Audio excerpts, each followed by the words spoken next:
Do you believe the United States acted justly when it destroyed Venezuela's defensive network after the launch of an unauthorized torpedo? Before we continue, subscribe if you think a forceful response was necessary to prevent future provocations. If you believe the opposite, that Washington exceeded its limits and reacted disproportionately, leave your thoughts in the comments, because this case divides opinions around the world. What you are about to hear reveals how a single mistake triggered an implacable military operation. Get ready. This story leaves no one indifferent. At 7:16 a.m. Venezuelan local time, a Mark 48 torpedo shot out from a U.S. Navy Virginia-class attack submarine. The projectile sliced through Caribbean waters with an almost imperceptible hydrodynamic hum, accelerating its 1,700 kilogram mass from 0 to 50 knots, about 93 km/h, in just 8 seconds, following a wire-guided path toward its assigned target. That target was a Venezuelan Kilo-class submarine, sailing roughly 230 kilometers from Margarita Island on what was supposed to be a routine patrol. But what unfolded over the next 2 minutes and 39 seconds not only sealed the fate of the vessel's 45 crew members, it also triggered a U.S. response so overwhelming that Venezuela would lose approximately $2.3 billion in submarine assets, along with nearly half of its underwater warfare capability, in less than 15 hours. To understand how such a disaster occurred, we need to go back. A chain of poor decisions, misinterpretations, and overconfidence on the part of the Venezuelan commander created the perfect storm. Everything began 54 hours earlier, when Venezuela launched a large-scale submarine patrol exercise known as Ocean Guardian 2025. Its purpose, according to military planners, was to showcase improved submarine capabilities after a $540 million investment in Kilo upgrades. The exercise included simultaneous maneuvers of all submarines in the Caribbean region, simulated interceptions, and, most sensitive of all, the participation of foreign advisors who had arrived weeks earlier for advanced training. The United States suspected those advisors were gathering intelligence on U.S. operational patterns. Here lies the first critical point. Venezuela notified the exercise through diplomatic channels, but the information was vague regarding the exact geographic scope. Washington responded with a formal warning. Any hostile action against U.S. submarines in international waters would be considered an act of war. However, that warning never reached the operational levels of the Venezuelan Navy with sufficient clarity. Captain Roberto Lopez, commander of the involved Kilo submarine, had a reputation for interpreting orders aggressively. He had received foreign training and firmly believed that a Kilo-class submarine could match, or even surpass, Western submarines if procedures were executed correctly. When the exercise began, Lopez received direct instructions: activate sonar, track contacts, simulate interceptions, but under no circumstances fire without explicit authorization. There was no room for misinterpretation, but Lopez, pressured by the advisor's presence and determined to demonstrate capability, pushed far beyond the intent of the order. At 7:11, sonar detected a submarine contact moving at 20 knots, about 250 km to the north, clearly in international waters. Without hesitation, Lopez ordered the switch to active sonar, the equivalent of pointing a loaded weapon at someone. You haven't fired, but you've made your intent unmistakable. The U.S. submarine, upon detecting the acoustic illumination, activated countermeasures, deployed decoys, and broadcast an international frequency warning, stating it had no hostile intentions. But Lopez misinterpreted those countermeasures as aggression. His reasoning convinced him he was facing a direct threat. And to make matters worse, when he attempted to contact his command authority for permission to act, the communication system repeatedly failed due to interference or technical malfunction. At that moment, Lopez made a fatal decision.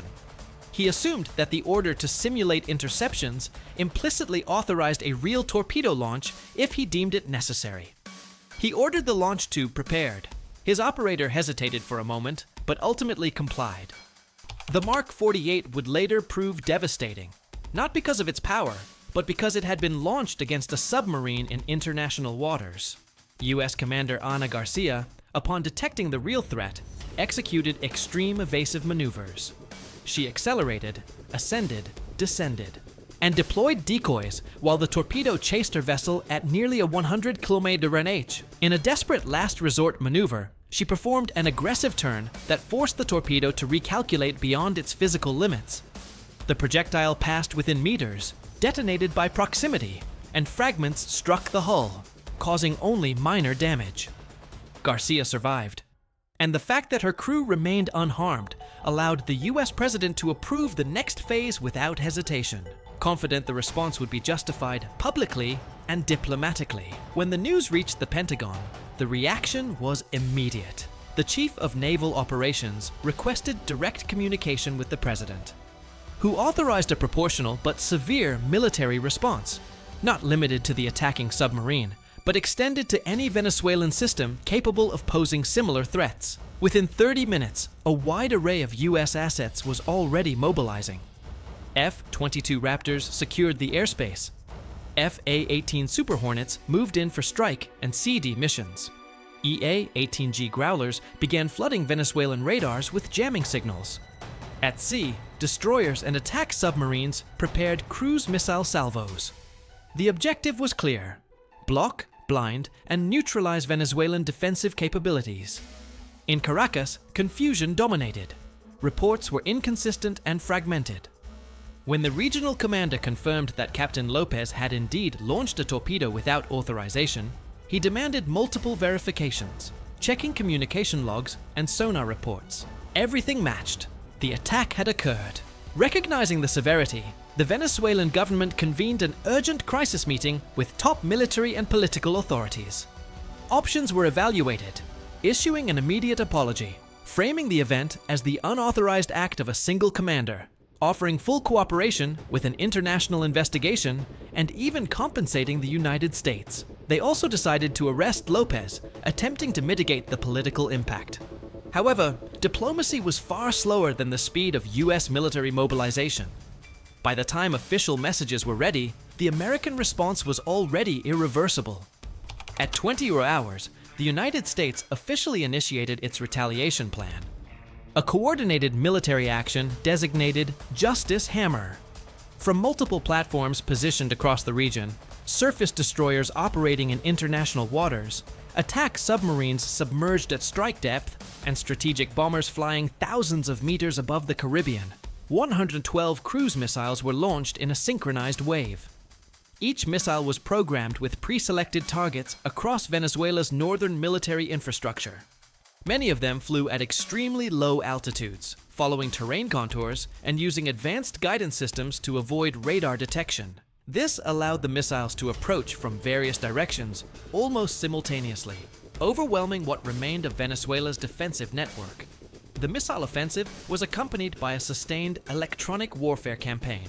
EA-18G Growlers and other specialized aircraft flooded Venezuelan communication and radar frequencies with high-intensity jamming signals. In operation centers throughout the country, radar technicians and air defense operators saw their screens degrade into a mix of static, distorted echoes, and misleading data. Attempts to recalibrate equipment or switch to alternative frequencies produced no improvement. Within minutes, Venezuela's surveillance capabilities were effectively neutralized, leaving commanders without reliable situational awareness during the crucial opening phase of the attack. Even though Venezuela had placed its air defense forces on their highest alert level following the earlier submarine incident, the speed, precision, and electronic suppression employed by US forces made an organized response nearly impossible. Communication between defensive units broke down, and coordination across command structures faltered. As a result, critical targets were struck in rapid succession.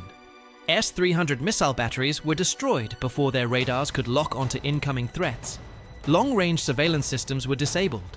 Key command and control facilities were reduced to ruins, and ammunition storage sites and missile depots suffered direct hits that triggered secondary explosions. Within 3 hours, the scale of the damage was catastrophic. Venezuela had effectively lost the majority of its integrated air defense network, including key systems essential for early warning and engagement.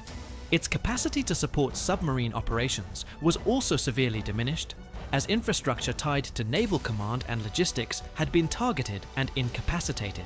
Preliminary assessments estimated over $1 billion in immediate material losses. Longer-term consequences were expected to be far more severe, given the difficulty of replacing advanced equipment under international sanctions and the lengthy timelines required to rebuild destroyed systems. By the conclusion of the operation, the message delivered by the United States was direct and unambiguous. Any hostile action against one of its submarines, whether intentional or the result of a single commander acting independently, would be regarded as an intolerable breach, met with a rapid, overwhelming, and decisive military response.